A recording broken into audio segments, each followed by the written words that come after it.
आज एक बहुत इम्पोर्टेंट विषय मैं आपके सामने लेके आया हूँ। पूरे प्रदेश में आज युवा सड़कों के ऊपर है, त्रस्त है बेरोजगारी के कारण। पूरे प्रदेश में आज हर घर के अंदर युवा डिप्रेशन का शिकार हो रहा है, नशे का शिकार हो रहा है, परंतु सरकार की कान पे जूं तक नहीं रेंग रही। कैसे इस बेरोजगारी की समस्या का हल निकलेगा? स्थिति इतनी भयावह बनी हुई है कि हर घर के अंदर अब माँ बाप भी परेशान है। जब घर के युवा, घर का चिराग बेरोजगारी की वजह से नशे पे चल पड़ा, बेरोजगारी की वजह से डिप्रेशन पे चल पड़ा, बेरोजगारी की वजह से आत्महत्या तक की बातें सोचने लगा, तो घर के बुजुर्ग परेशान हैं। कई जगह अब युवक देश और प्रदेश में रोजगार ना मिलने की वजह से अपनी जमीन बेच के अवैध तरीके से विदेश का रास्ता पकड़ रहा है। जहां पे बॉर्डर पे कई हत्याएं भी हुई हैं, वो घुस नहीं पाया और घर का चिराग बुझ गया। ये स्थिति हरियाणा के अंदर है। हरियाणा के अंदर 2 लाख से ज्यादा स्वीकृत पद खाली है, जिन पे हरियाणा सरकार कोई ध्यान नहीं दे रही। 71,000 पद केवल शिक्षा विभाग में है, पुलिस विभाग में है 21,000 से ऊपर, परिवहन विभाग में लगभग 10,000, पशुपालन विभाग में लगभग 6,000, सार्वजनिक स्वास्थ्य इंजीनियरिंग में है लगभग 5,000, अग्निशमन में है लगभग 3,500, चिकित्सा शिक्षा अनुसंधान में है लगभग 3,000। सरकार इन पदों को नहीं भरती। सरकार आज अगर ईमानदारी से इन पदों को भरे तो हरियाणा की कुछ समस्या हल हो सकती है, परंतु खट्टर सरकार का कोई इस तरफ ध्यान नहीं है। केवल भ्रष्टाचार के अंदर डूबी हुई है।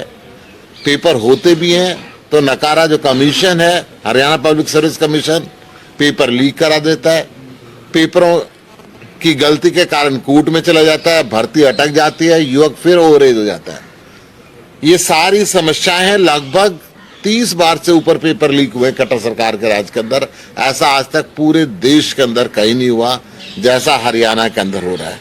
एक चपरासी की पोस्ट एक निकलती है, लोग 4-4.5 हजार लोग उस पर अप्लाई करते हैं।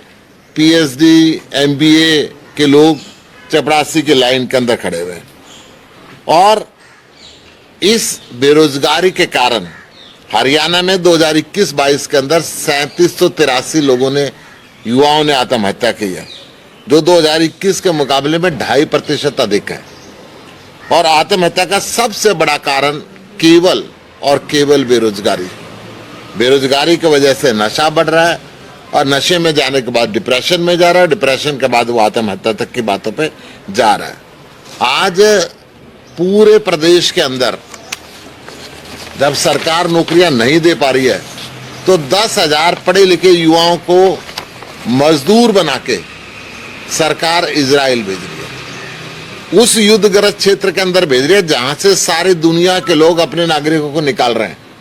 परंतु हरियाणा के मुख्यमंत्री हरियाणा के चिरागों को, पढ़े लिखे युवाओं को मजदूर बना के उस युद्धग्रस्त क्षेत्र के अंदर भेज रही है। ये बहुत ही शर्म की बात है। आम आदमी पार्टी इस प्रदेश के युवाओं के साथ खड़ी है।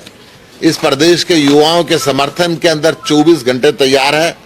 7 तारीख को, इसी 7 फरवरी को, हमने करनाल के अंदर मुख्यमंत्री के आवास का घेराव हरियाणा के युवाओं के साथ करेंगे और एक प्रदेश स्तरीय ये प्रदर्शन होगा। हाँ, क्योंकि हरियाणा का युवक इस निकम्मी सरकार को जड़ से उखाड़कर फेंकने के लिए तैयार है। उन युवकों के साथ आम आदमी पार्टी के सभी प्रदेश स्तर के पदाधिकारी और पूरे प्रदेश से युवक आकर मुख्यमंत्री के आवास का घेराव करेंगे और रोजगार देने की मांग करेंगे।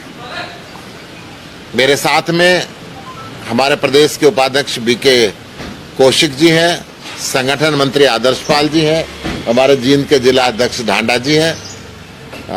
कुछ आप बोलना चाहेंगे? सर, मैं तो केवल इतना कहना चाहूँगा कि 2019 के अंदर जब सरकार बनी तो भाजपा की केवल 40 सीटें आई थी और जजपा के साथ एक अनैतिक गठबंधन करके सरकार बनाई गई। तो जजपा ने एक बात कही थी कि जो हरियाणा में जो लोग लगेंगे वो 75% जो हैं हरियाणा के होंगे। आश्चर्यजनक बात यह है, गौरतलब कि आज हरियाणा के अंदर डोमिसाइल देने की जरूरत नहीं है। आप सबको ज्ञात होगा कि डोमिसाइल के स्थान पर एफिडेविट कर दिया, सिंपल एफिडेविट दो और हरियाणा का नागरिक बन सकता है।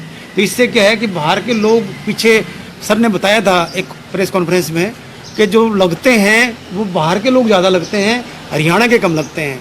तो इनका जो नारा था वो 75% हरियाणा के लोग लगेंगे, वो भी झूठा था, एक जुमलेबाजी थी। और कहीं ना कहीं मैं तो ये भी कहना चाहूँगा कि जब सरकार बनी 2 लाख प्रति वर्ष रोजगार देंगे, वो कहाँ है?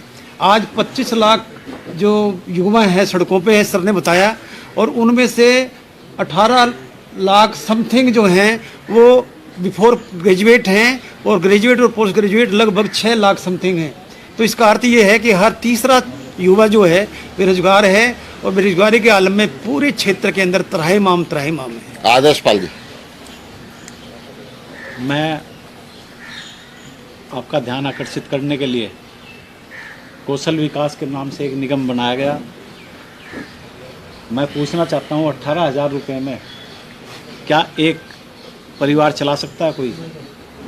स्थायी नौकरी ना दे के कौशल विकास के नाम पे युवाओं को ठगा जा रहा है चारों तरफ, और इतना बुरा हाल है उस कौशल विकास का। परसों एक पीएन की नौकरी के लिए 9300 रिजल्ट आया, 9300 बच्चे उसके अंदर लगाए गए।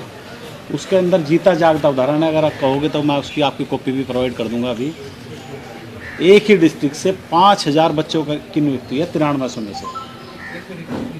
हिसार डिस्ट्रिक्ट है, साथ में लगता फतेहाबाद है, बाकी पूरा हरियाणा लगभग 20% में 80% बच्चे एक ही डिस्ट्रिक्ट से लगाए। क्या उसका क्राइटेरिया है, हम पूछना चाहते हैं उसके लिए। तो चारों तरफ ये बेरोजगारी का आलम है। अगर सरकार थोड़ी बहुत नौकरी देती है तो कौशल रोजगार निगम के माध्यम से, ताकि सरकार को पूरी तनख्वाह न देनी पड़े। जब अफसरों की भर्ती की बात आती है तो उसके अंदर बाहर के क्षेत्र के ज्यादा लोग होते हैं, हरियाणा के लोग कम होते हैं। हरियाणा एग्रीकल्चर यूनिवर्सिटी के छात्रों ने प्रदर्शन किया कि आप जो एग्रीकल्चर डेवलपमेंट ऑफिसर लगा रहे हैं, ऐसा पेपर देते हैं कि हरियाणा के लोग उसको क्लियर ना कर पाए। पेपर लीक होता है, पेपर बार बार लोग इससे परेशान हैं। इस सब को लेके 7 फरवरी को जो राज्य स्तरीय हमारा प्रदर्शन होगा, हमारी पार्टी के सभी युवा साथी प्रदेश के युवकों के साथ मिलकर मनोहर लाल खट्टर जी के आवास का घेराव करनाल में करें।